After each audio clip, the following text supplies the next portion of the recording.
আলহামদুলিল্লাহ। আলোকিত শিশুকণ্ঠ পরিষদ প্রতি বছরের ন্যায় এবারেও 5 দিন ব্যাপী শিক্ষা সফরের ব্যবস্থা করছে।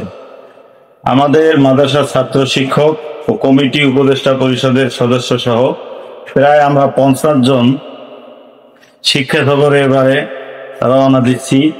27শে নভেম্বর আলোকিত শিশুকণ্ঠ পরিষদ হিজবুল্লাহ হতে আমরা রওনা দেব ইনশাআল্লাহ।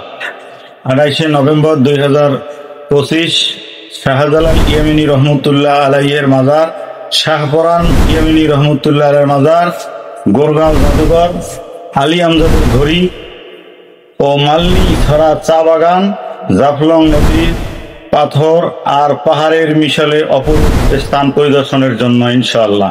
28শে নভেম্বর রাতে রওনা দিই 29-30 পহেলা ডিসেম্বর 2025 ঐতিহ্যবাহী সালসিনা দরবার শরীফের 135তম ইসালের সওয়াব মাহফিল ও হিজবুল্লাহ সম্মেলনে যোগদান করার জন্য কাফেলা নিয়ে যাব ইনশাআল্লাহ। এই শিক্ষা সফর আমাদের সকলের জন্য যেন একটা শিক্ষার বিষয় হয়, এই দোয়া কামনা করে সকলকে মোবারকবাদ জানিয়ে আমি আমাদের শিক্ষা সফরের শুভ কামনা করে শেষ করছি। ওয়াখির দাওয়ানা আলহামদুলিল্লাহি রাব্বিল আলামিন। আসসালামু আলাইকুম রহমতুল্লাহ।